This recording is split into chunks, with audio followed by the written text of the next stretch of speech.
चलो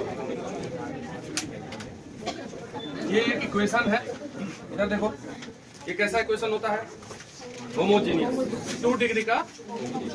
इस इक्वेशन से हमको क्या प्राप्त होता है, 2 लाइन प्राप्त होता है। कौन सा 2 line, 2 line passing through origin. ठीक, ये 2 लाइन तुमको मिला। अब ये y is equal to m1x है और ये y is equal to m2x। इनके बीच में जो एंगल है थीटा, वही कल निकाले थे लास्ट में। नहीं, इस लाइन से, इस इक्वेशन से जो 2 लाइन प्रेजेंट हो रहा है, उनके बीच का एंगल निकालने के लिए हम एक फॉर्मूला डिराइव कर दिए थे, tan theta is equal to 2 root under h square minus ab upon mod a plus. बोलो बोलो, यही था कि नहीं? ठीक है, तो इसी फॉर्मूला से हम इनके बीच का एंगल निकालेंगे। एक तरीका तो ये भी है कि यदि ये इक्वेशन दे दे और पूछे कि इनमें जो 2 लाइन है उनके बीच का एंगल निकालो, तो पहले 2 लाइन निकालो, दोनों का स्लोप m1 m2, और फिर जाके अपना एक tan theta equal to m1 minus m2, वो जो बेसिक फॉर्मूला होता है, तो वो सब नहीं करना है। अगर एंगल पूछ ले तो सीधा यहाँ से फॉर्मूला हमको ये याद रखना है। कोई भी कहीं भी अगर लिख के आ जाए कोई भी इक्वेशन इस टाइप का, तो यहाँ से a, h और b निकाल के इसमें क्या रख देंगे, वैल्यू पुट करेंगे और tan थीटा आएगा और फिर थीटा निकल के आ जाएगा। तब कोई भी चीज यदि रूट के अंदर आ गया तो उसको क्या होना चाहिए बताओ, तभी ना वो निकलेगा। अगर मान लो ऐसा डेटा आ जाए कि एच स्क्वायर ही बड़ा हो, छोटा हो जाए ab से, अगर ये रूट के अंदर एच स्क्वायर माइनस ab है और अपने क्वेश्चन में एक ऐसा डेटा हो जाए कि ये ab ही बड़ा हो जाए एच स्क्वायर से, तो नेगेटिव हो जाएगा कि नहीं? तो उनके बीच का एंगल हम नहीं निकाल पाएंगे। तब मतलब उनके बीच वहां से वो लाइन ही प्रेजेंट नहीं हो पा रहा होगा। समझ रहे बच्चों? तो लाइन ऐसा नहीं कि इक्वेशन दे देगा तो बीच का एंगल बनेगा, नहीं भी बनेगा। उटपटांग डेटा दे दे तो नहीं बनेगा, कोई दिक्कत नहीं है। तो इस फॉर्मूला तक तो यहाँ तक लिख ही लेते ना, इसके नीचे लिखे नोट करके लिखिए। जो नहीं लिखे वो ये फिर से लिखो, बाकी कॉपी में कल लिखा हुआ था, नोट करके लिखो। Equation ax square plus 2hxy plus by square equal to 0 represent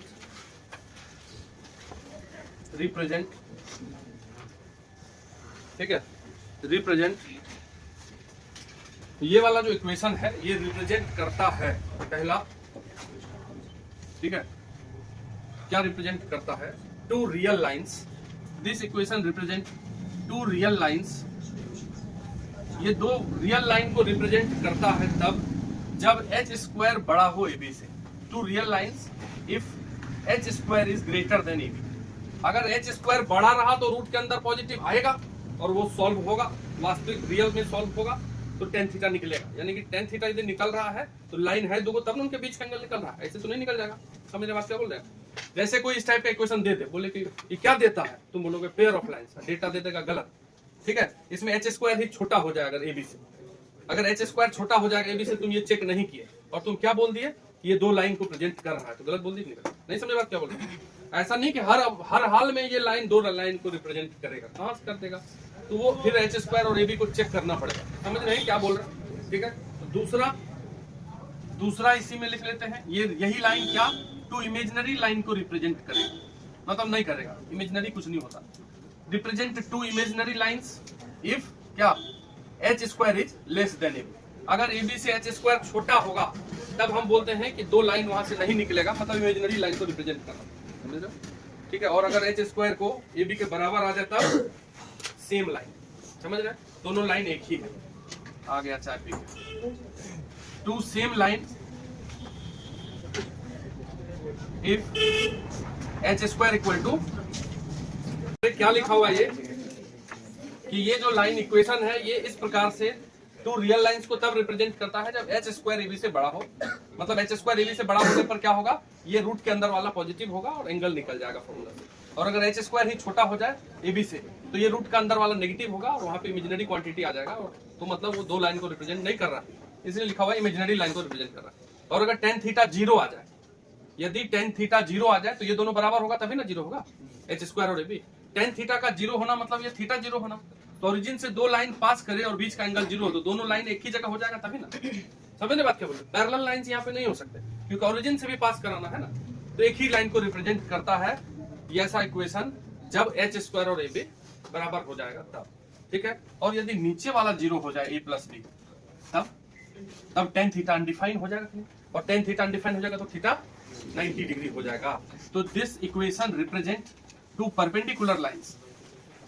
ठीक है, ये जो इक्वेशन सामने है, दिस इक्वेशन रिप्रेजेंट, ठीक है, टू परपेंडिकुलर लाइंस इफ नीचे वाला जो a प्लस बी है वो is equal to 0।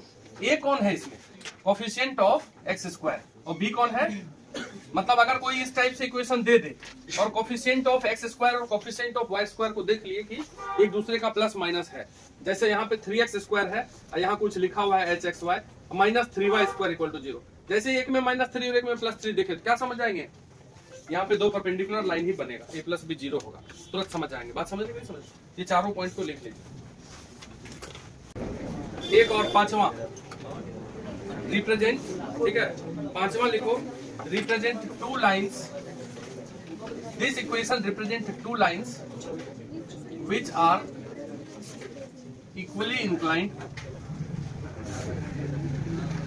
which are equally inclined to axis, which are equally inclined to, चलो x axis ही लिखो, ऐसे एक्सिस भी लिख सकते थे, कोई दिक्कत नहीं, ठीक है, which are equally inclined to x axis if h equal to 0। देखो क्या लिखा हुआ है, अगर इस प्रकार का लाइन है और ये बीच वाला टर्म ही यदि 0 हो जाए, h 0 होने का मतलब क्या हो गया?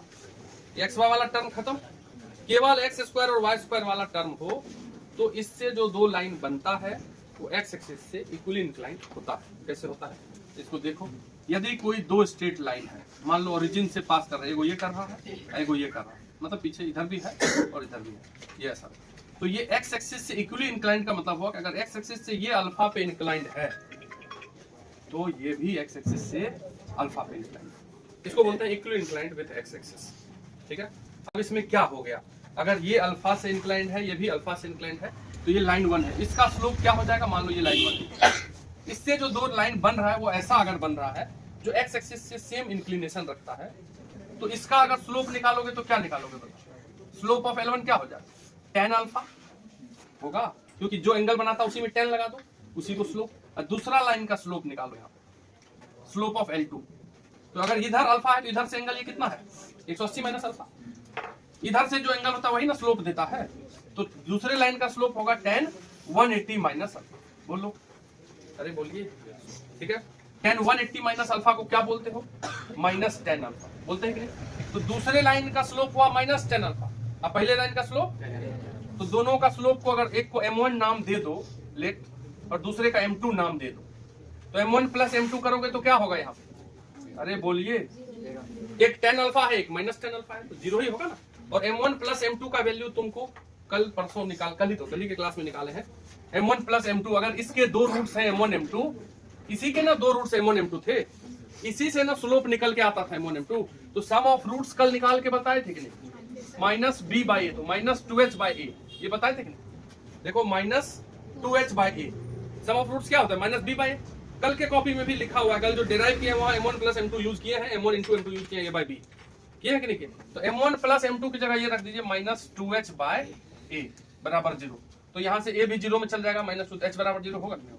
बात समझ रहे? समझ। तो यदि किसी इक्वेशन में बीच वाला ही टर्म गायब रहे, xy का टर्म ही गायब, बताने की कोई जरूरत नहीं था ये सब, ठीक है, लेकिन हमको पता है कि यहीं से क्वेश्चन आना है कहीं ना कहीं, ठीक है। जो शुरू में तुम पढ़े फॉर्म ऑफ स्ट्रेट लाइन, वो 2 का टेबल हुआ जैसे रहा है, उसी प्रकार से अब तुमको कोई ये नहीं पूछेगा कि find equation of straight line passing through 1 2 having slope जितना, वो भी तुमको नहीं आ रहा है, वो टेबल है फॉर्म ऑफ स्ट्रेट लाइन, वो नहीं पूछ रहा है। पीछे का जो चीज बता रहे हैं तुमको, पेयर ऑफ स्ट्रेट लाइन हो गया, फैमिली ऑफ लाइन्स हो गया, मतलब ये सबसे तुमको दिखेगा जब कोई अच्छा एग्जाम देने जाओगे तब। इसलिए बताना है भाई, हमको क्या करना है, हमको पता है तुमको ठगना नहीं है।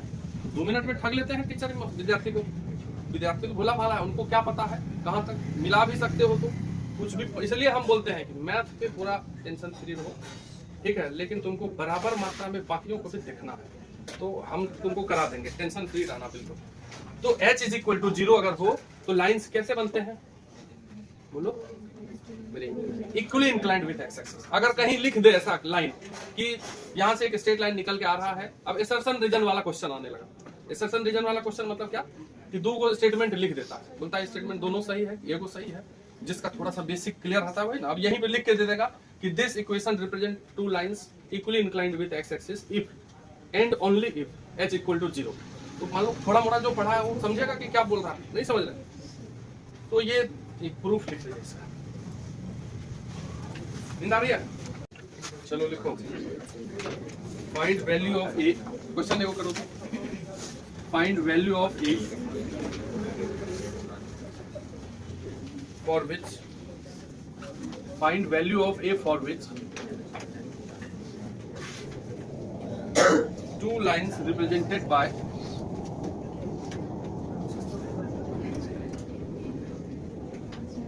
lines represented by equation ax square plus 5xy minus 3y square equal to 0. Two lines represented by equation ax square plus 5xy minus 3xy equal to y square equal to 0 are perpendicular to each other.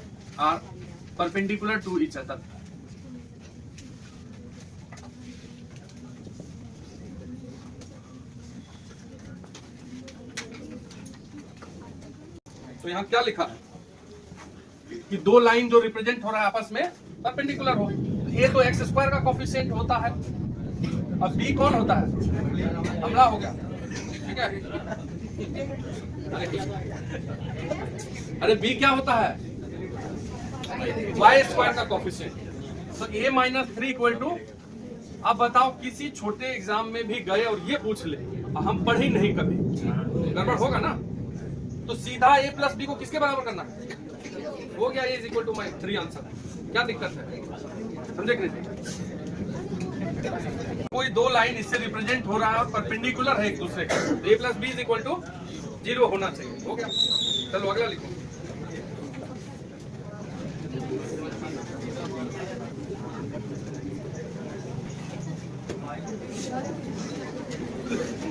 Find area of triangle, find area of triangle formed by lines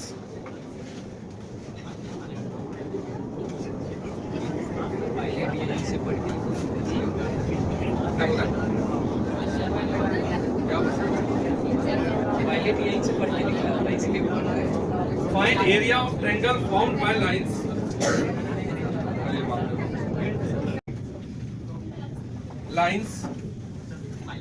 represented by lines y square minus 9xy, y square minus 9xy plus 18x square equal to 0 and y is equal to 9। क्या हो गया तुम्हारे घर में कुल, इसमें कितने line छिपे हैं, एक वो हो गया। तो 3 लाइन से बनेगा ट्रायंगल, उसका एरिया निकालना है। पहले इसमें जो 2 लाइन छिपे हैं वो निकालिए, कल वाले मेथड से एक्स स्क्वायर से डिवाइड कर दो, नहीं कर दो, कल जो निकालते थे, तो वहां से 2 लाइन निकालो, एक तीसरा, ये तीनों लाइन लिख के बताओ 3 लाइन क्या क्या हो रहा है, तब ट्रायंगल बनाएंगे।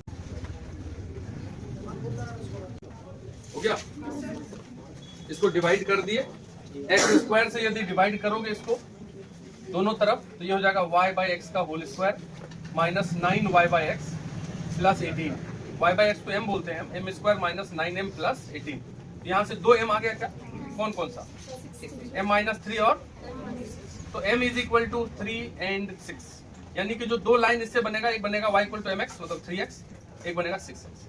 ये हो गया एक लाइन, ये हो गया 2 लाइन, और तीसरा उधर है y इक्वल टू 9। इसी तीनों लाइन को ड्रॉ करना है और उसका एरिया निकालना है। अभी जैसे 12th क्लास में पढ़ रहे होते हैं, वहां भी एरिया इंटीग्रेशन, वहां लाइन ड्रॉ करने आना चाहिए। उस समय बच्चे जो नहीं पढ़ के जाते हैं उनको फिर बताना पड़ता है। पहले ये तीनों लाइन हम ड्रॉ कर देता रहा। पहला लाइन क्या है, y इक्वल टू 3x, तो ओरिजिन से पास करा तो अंदाज में ही लिख लो। दूसरा लाइन क्या है, इस दोनों में किसका स्लोप अधिक है, 3 की 6, तो 6 वाला इससे ऊपर जाएगा, ये अंदाज से बना देंगे, ठीक है, हो गया ये। अब दूसरा लाइन क्या है, y equal to constant line कैसा होता है ओम भाई, ये y इक्वल टू 9 लाइन अगर लिखा है तो y इक्वल टू कैसा लिखा हुआ है, कांस्टेंट। इसका क्या मतलब होता है, हॉरिजॉन्टल लाइन, ठीक। y बराबर एक 9 ऊंचाई पे यहाँ जाएंगे और 9 ऊंचाई पे अंदाज से ही y बराबर है, ये सब आना चाहिए। x एक्सिस को बोलते हैं y इक्वल टू 0, और उससे 9 ऊपर चले जाएंगे तो y इक्वल टू 9। अगर x इक्वल टू 9 आता तो कैसा लाइन, वर्टिकल, 9 पे जाकर के एक लाइन खींच देते। ये सब एकदम बेसिक बात है, इसको दिमाग में कॉपी में रोज रोज एक बार करके सेट कर लेना, तो ट्रायंगल बनता हुआ दिख रहा है। ये देखिए ट्रायंगल बना, इसको डार्क कर दिया, इसी ट्रायंगल का एरिया निकालना है। एक पॉइंट तो यहाँ दिख रहा है 0 0, इसको निकालने की जरूरत। अब ये दोनों पॉइंट बताना पड़ेगा पहले, एकदम बेसिक बात है। देखो इस पॉइंट पे y तो 9 ही है, क्योंकि ये y इक्वल टू 9 लाइन पे ही है। अगर हम इस लाइन पे कहीं भी जाएंगे तो y क्या होगा, तो इस पॉइंट का y तो 9 निकला होगा, x निकालना है। और इस पॉइंट का भी y क्या है, 9 ही है, क्योंकि ये भी तो उसी लाइन पे है। दोनों का x कोऑर्डिनेट निकालने के लिए इस 9 को एक बार इस लाइन में रख दीजिए y की जगह। y की जगह अगर ये 9 रखोगे तो 9 बराबर 3x, x क्या निकलेगा, तो ये 3 हो गया। और एक बार इस y को 9 को यहाँ जाके रख दो, 9 बराबर 6x, x क्या निकल जाएगा 3/2, तो ये हो गया 3/2। ठीक है ना। तो ये 3 पॉइंट आ गए। अगर 3 पॉइंट आ गए तो एरिया ऑफ ट्रायंगल हम डिटरमिनेंट मेथड से भी बनाए, नहीं बनाए थे, और उसके बाद 10th में भी बनाए। 10th में फॉर्मूला ये होता है half into x1 y2 minus y3 x2 y3 minus y1 x3 y1 minus y2। और यही ट्रायंगल का एरिया। नेगेटिव अगर आ गया तो पॉजिटिव आंसर बोल देंगे। इधर देखिए ध्यान से, ठीक है।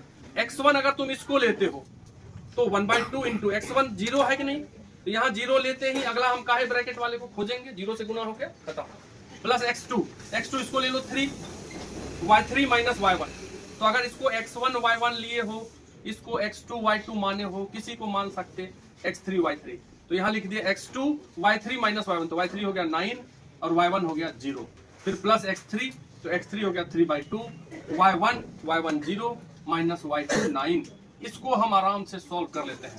तो ये हो गया half into 3 into 9 27, 3/2 into minus 9 minus 27/2। आधा 27 निकल गया पूरा में से, तो आधे बचेगा, तो 1/2 इंटू 27/2 यानी कि 27/4 स्क्वायर यूनिट। ये हो गया ट्रायंगल का एरिया। बताइए कोई टफ है क्या? बिल्कुल आसान क्वेश्चन, इसको लिख लो।